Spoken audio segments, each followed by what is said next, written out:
Red and your ears tortured. It's From the Front Row with Johnathan T. Rokford.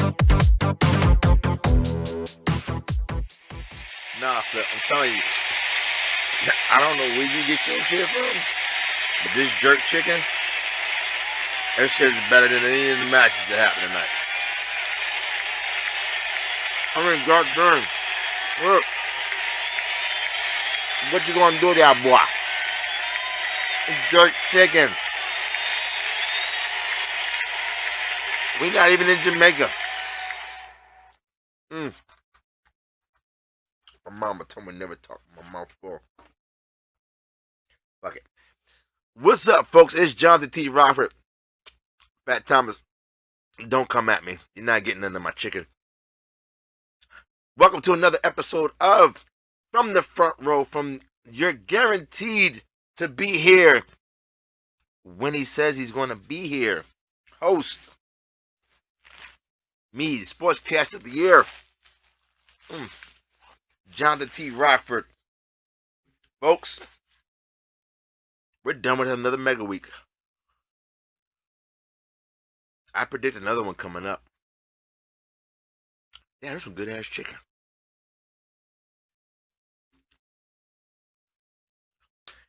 Before we begin the show, folks, I want to give a special shout out to our on-duty admin, Damian Ward, folks. You know, say what you want, folks. Life is life. Life doesn't wait for WPA to be finished. And tonight we had some admin off taking care of business, folks. Because if you don't know, if you're not from the Bmore area, you don't know. This is a crucial time in Baltimore right now, folks. There's history being made because it's the season of City versus Poly. And if you don't know, now you know. That shit takes precedence. Fuck what you heard. But Damian Ward, we here at the show appreciate you. We value you for taking the time to make sure everything was perfect. Doesn't matter if you put out the wrong results the first time. The fact that you caught that and corrected it, true professionalism, folks. Folks, please give Damian Ward a fucking hand.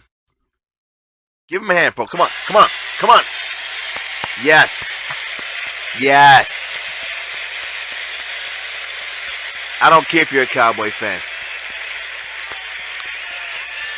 By the time I come on this screen, everything's good to go. I can do the show. I don't have to wait. Thank you. Yes, please. Give him his flowers, folks. Don't matter if you're mad. See, that's why you don't talk shit before you know those shits is final. Yeah. Don't celebrate until you know. And if you don't know, now you know, folks. But we start the night talking about our game changer action as Johnny Rocco went through the month of September. Came into Spooky Tober, still game changer champion. And he elected to finish off Frankie Bones, who I don't know what he thought was going to happen. Sir, it's not a choice when you're selected. When the champ calls you out, that's it. Period. Done deal. You don't even have to say, I accept. It's a given. You're next. But Johnny Rocco got tired of toying with him and defeated him. Now, Johnny Rocco next went to an old favorite of his, and I don't blame him. Lady Assassin. No, sorry, that's my favorite. The First Lady. They both got lady in their names, folks. I'm sorry. They're both respected by us here at the show. But the First Lady and Johnny Rocco went at it. And they did it ROH style, folks, as they shook hands before the match and after the match. Johnny Rocco did defeat the First Lady. And if you don't know their history, folks, they have a ton of respect for each other. I don't care what, I don't think he cares what she does and who she does it to, as long as it's not him.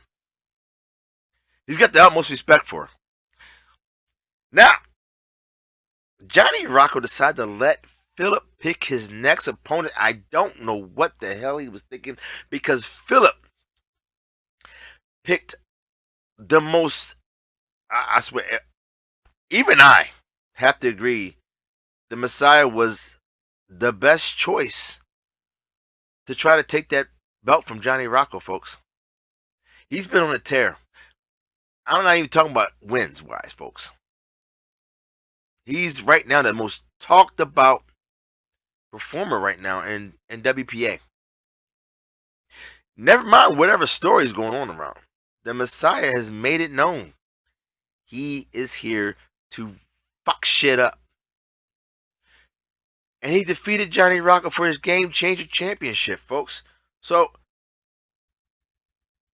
time's up for Johnny Rocco. Which I'm pretty sure Johnny Rocco didn't mind losing to the Messiah. It was a worthy opponent, folks. That match was right up the Messiah's alley. Johnny Rocco didn't seem too bothered by the fact that he lost it. I'm pretty sure he'll get it back at some point in time, folks. I would laugh if he has it in December. Like, end of December, folks. Not putting anything out there, folks, but that would be funny. So we have a new Game Changer champion, the Messiah. And I'm pretty sure he will do the title well.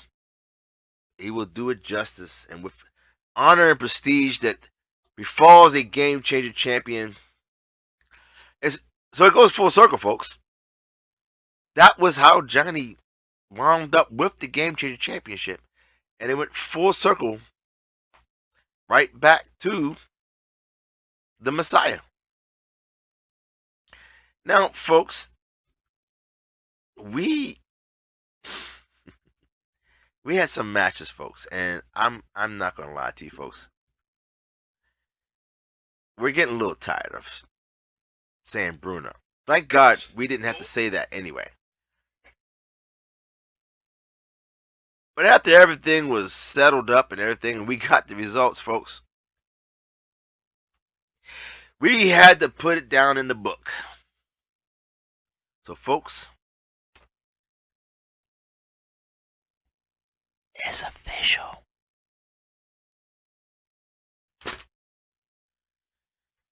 Now, our first match, actually, our first two matches, folks, the opponents didn't show up. So, Mac Blakely went and sat down on commentary, while Crusher LB went and handled backstage interviews. Yes, folks, our performers here at WP are multi-talented individuals.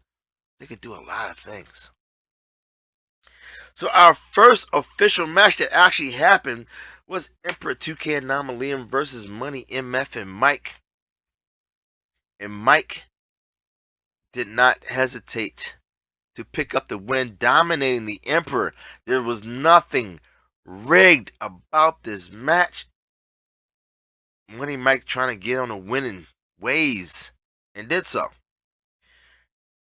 Now, our next match was a triple threat match, not for any number one contendership. That chicken is really good. But just a regular triple threat match, folks. And it was supposed to feature Needles Kane versus Shepard Bane versus Nergahante. And Needles didn't show up, folks. No. So it became a one-on-one match between Shepard and Nergahante, and Shepard Bane was able to defeat Nergahante. I swear, man, Nergahante, I don't know.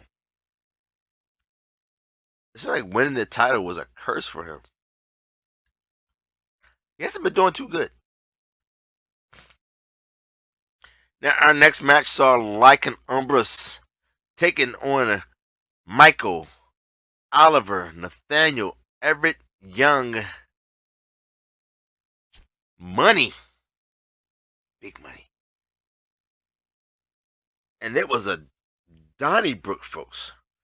At one point, we didn't know who was going to win that match. But in the end of the day, Lycan Umbras was able to defeat Money, which is a very significant win. Money, former world champ, folks. Former TV champ. Former, you name it, folks.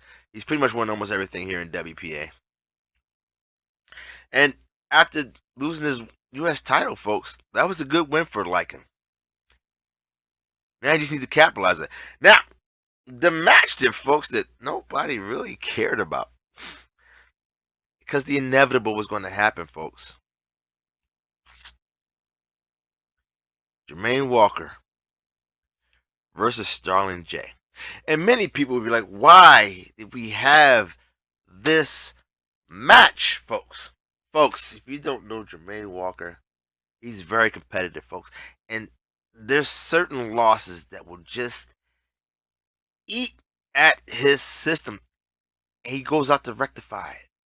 To prove that he can beat those who can beat him. And there's not that many folks that can beat him. But when they do,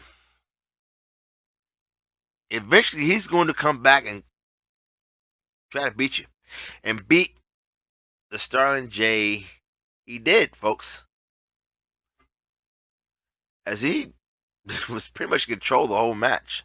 I don't think there was one point in the match where Starling was in control. So are we surprised? Fuck no. Are we going to keep just going at Starling J? Because we can? Hell yeah. But not tonight, folks. Because, I mean, honestly, the match was over before it started. I mean, as soon as we saw the two going, the names in the match, the fact that I even put it down on this piece of paper was a waste of space for this match. But hey, Jermaine Walker was able to rectify a previous loss to Starling J. When she was good. I mean, this Starling J. I don't really know. What about you, Flip? She need to get more pets. I don't think she wants to bring any more animals here in WPA. They keep getting unalived at some point. Now, a match we were looking forward to, a casket match, folks. I don't recall us having a casket match here in WPA. And I could be wrong, and I'm pretty sure somebody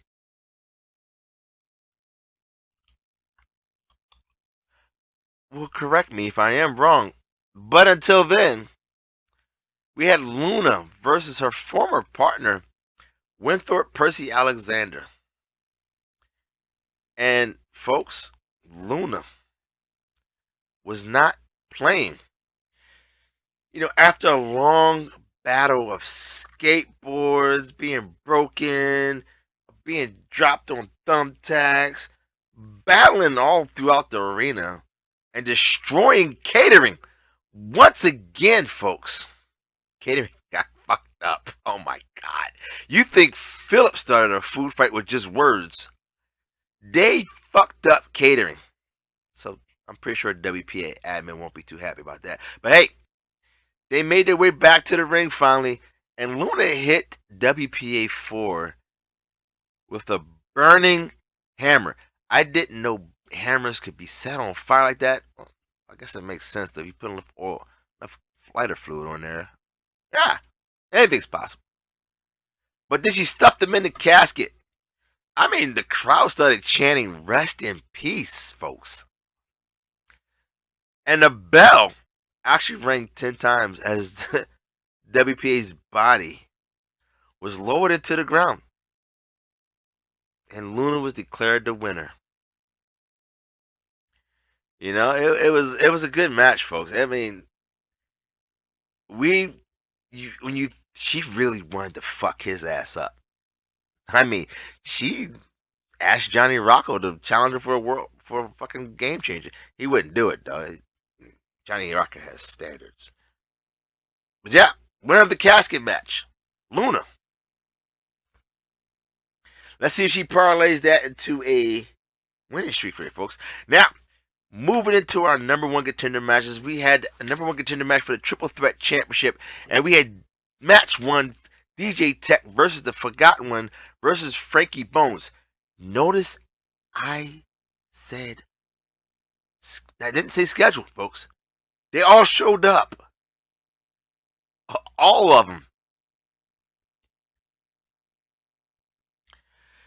And in the end, DJ Tech pinned Matty Ice to pick up the win from match one. Now in match two, once again, folks, they all showed up.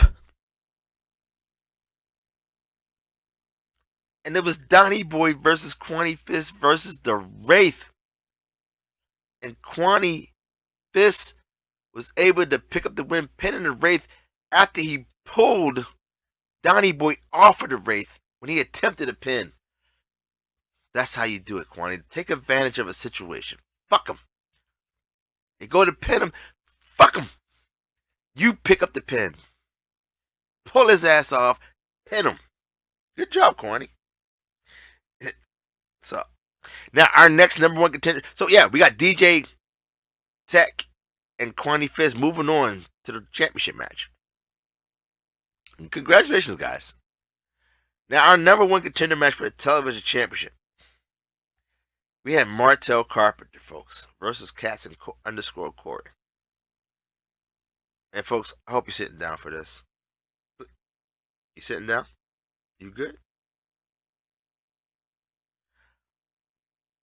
Martel the Carpenter won the match and is your number one contender for the television championship. Let that sink in, folks.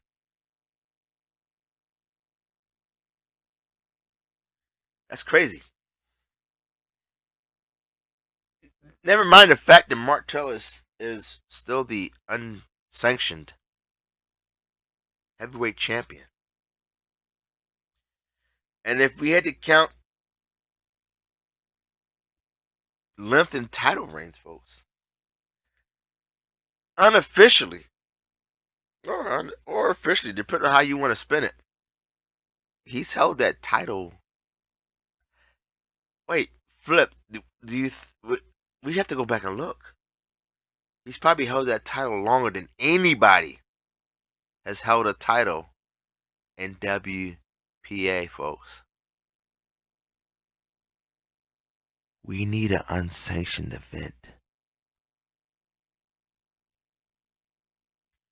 I mean, seriously, the one time he defended it, neither him or his opponent showed up. Easy win for him. Who was that didn't show up? I mean, who was he facing anyway? Ah, yes. I remember who. We won't say his name. Now, in a battle of OGs, we had the number one contendership match for the Intercontinental Championship. And it was Fat Thomas versus the Darkstalker. And Fat Thomas picked up the win when he hit the Darkstalker with the Eclipse, pinning him for the 1-2-3, which I'm pretty sure the Darkstalker's probably used to losing, considering who he roots for.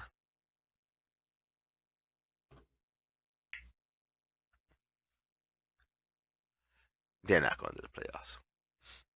They're not getting another ring.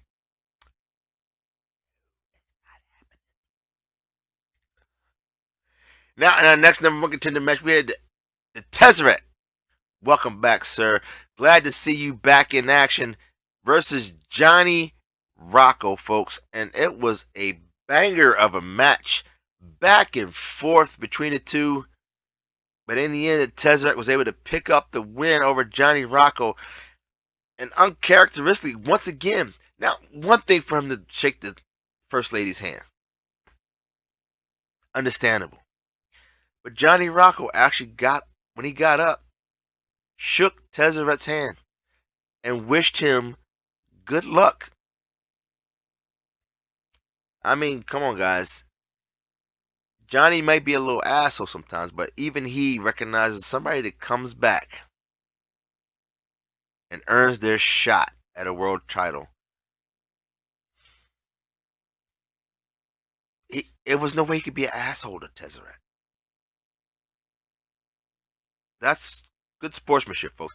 I mean, granted, I was waiting for something else to happen, but that was it, folks. He wished him good luck and welcomed him back, told him welcome back, and then went down on Misfit Row. Him and Fat Thomas sitting there laughing about the Fat Thomas's win as they waited for their Shona's match, which was coming up soon. But in our championship battles, we had the Battle of the Killer Goons, and it was a sponsored athlete, Jayla Masters versus Casper 2779 versus Brasso. And folks, we got our fucking wish. Yes! We were rooting for Casper 2779, and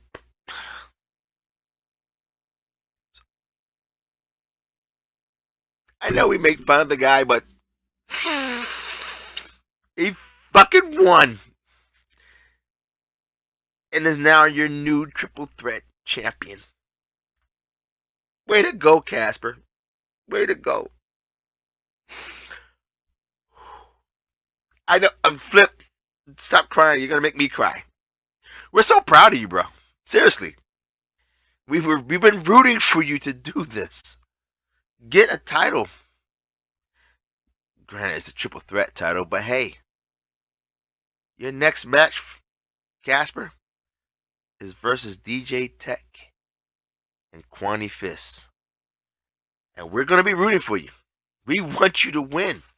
We want you to win 4 straight times and earn that shot at the IC title. It hasn't been done for a while. No. Yeah. Ooh, you know what else hasn't been done? You know what should be coming up is the Queen of the Ring. Queen of the WPA should be coming up.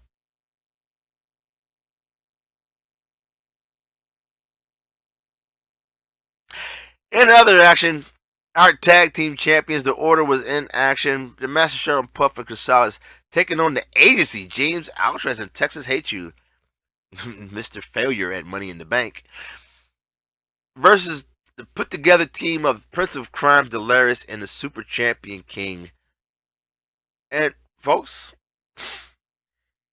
they lost the Trios Championship, but gained some more gold, as James Altrez pinned the Super Champion King, and we now have new WPA Tag Team Champions. You know, they got the Tag Team Championship. If Tesseract actually goes on and wins the world title, and honestly, we hope he does, they'll be sitting pretty. Now, our next match featured the television champion, the Ronin Shona Campbell, taking on the South Bronx Savage. And folks, South Bronx Savage got out of the gate late and slow, as the Ronin just, oh my gosh, she just dominated the fucking match. She got out the gate fast. Hit South Bronx Savage hard and fast. And folks, she's still your TV champion. I mean, seriously, at this point, somebody needs to put her into either an IC contender match or a world title contender match. Hell, US champ, call her out. Well, not during the week though. Next pay-per-view. Fuck it. I mean, I believe she's sitting at the top of the rankings right now. Damn, Flip, that chicken is good as fuck. Now, our next match featured the WPA Intercontinental Championship, and it was the Beast versus the Badass Eddie Vendetti versus Big Mel. Very confusing finish to this match, folks. But officially, Big Mel is your new Intercontinental Champion after he pinned the Beast. It came down to submission versus the pin and where the referee's attention was, folks. The referee was counting to 3. Did not see the tap going. Been happening a lot lately in wrestling. Of course, badass Eddie Vendetti was not too happy about this.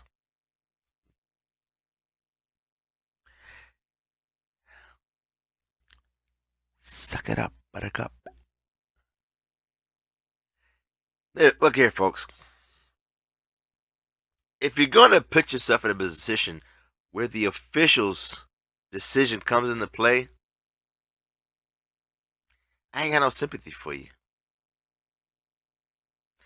I'm going to keep it a buck. I ain't got no sympathy for you.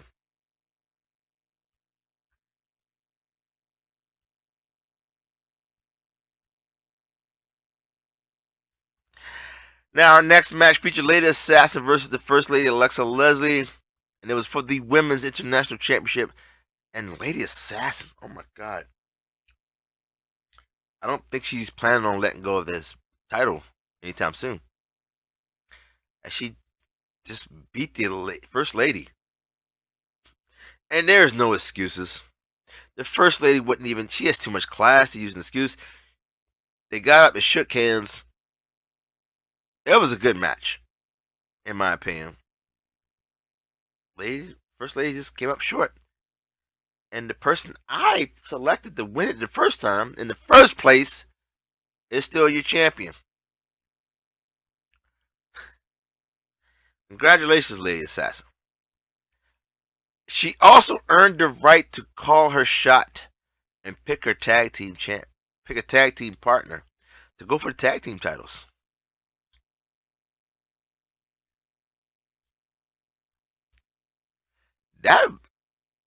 I wonder who she'll pick. I mean, seriously, like, there's a lot of good tag team partners out there.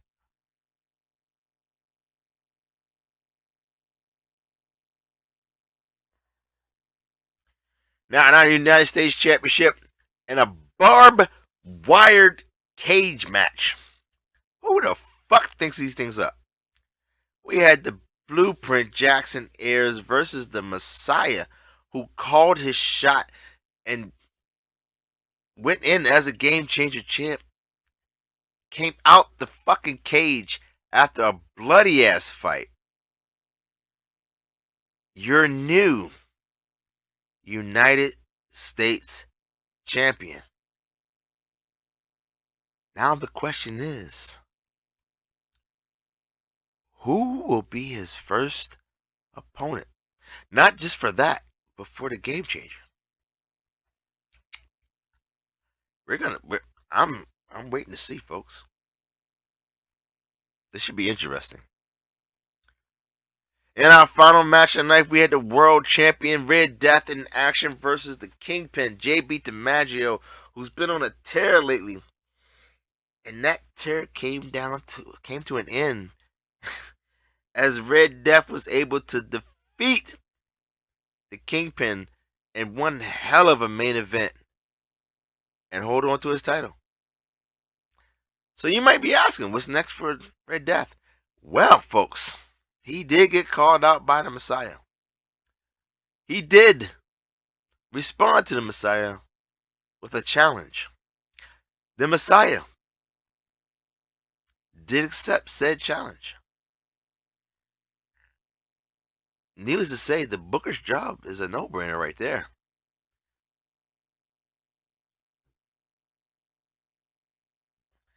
That's all I got, folks. Listen.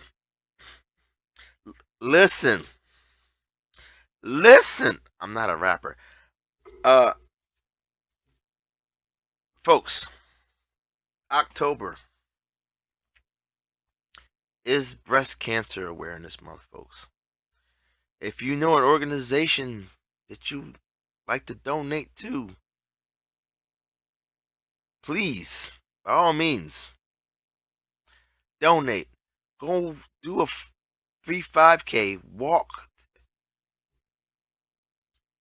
But don't stay silent, folks. Protect the tatas.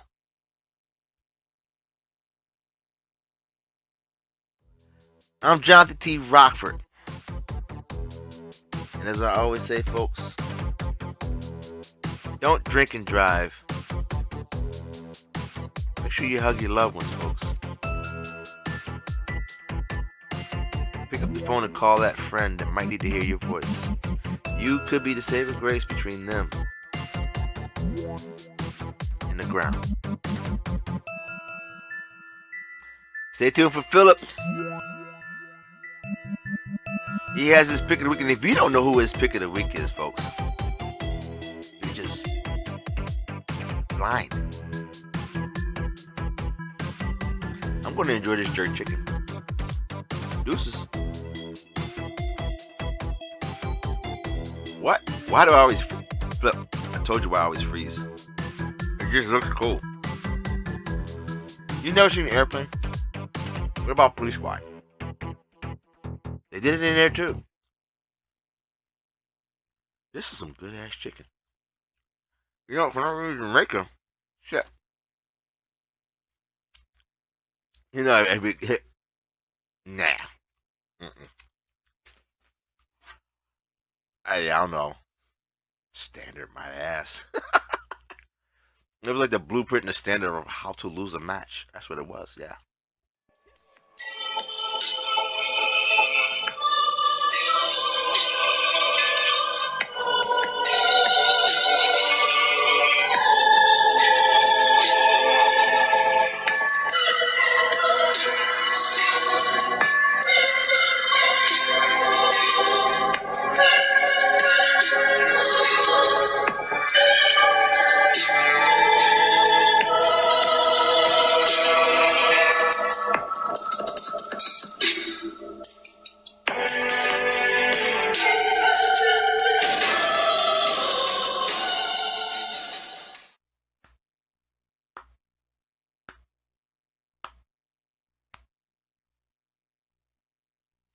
Good day, WPA. Once again, it is your honor and your privilege to hear my voice coming across your screen. And for those that don't know me, I am Philip Alexander Carrington IV, the only proper person here in WPA, the only person of class and somewhat style. And as we have ended one of your mega weeks, my choice will be no surprise as who or whom was my pick. Of course, it was that gregarious little Christmas pudding. Yum, yum, yum, yum. The Messiah. As you saw when I made the announcement for him to challenge for Johnny Rocco's Game Changer Championship, I said he was a worthy opponent. Mr. Jackson Ayers must not have understood what I meant. Because not only did he get that Game Changer Championship, he also got the U.S. Championship as well. And by my count, without having to go through any exchange rates, I count 2 sanctioned titles and 1 unsanctioned title. The Champ de Trois.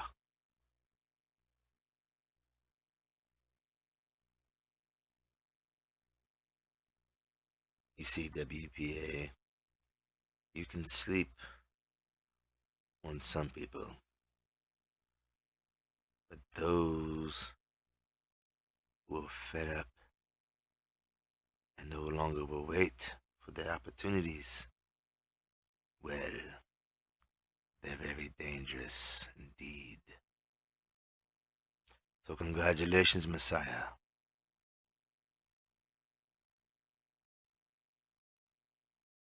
You impressed me.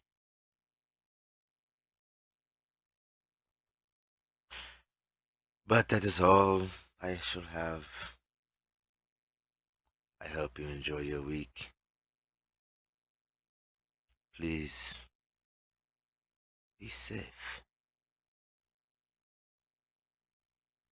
Until the next time, I bid you good day.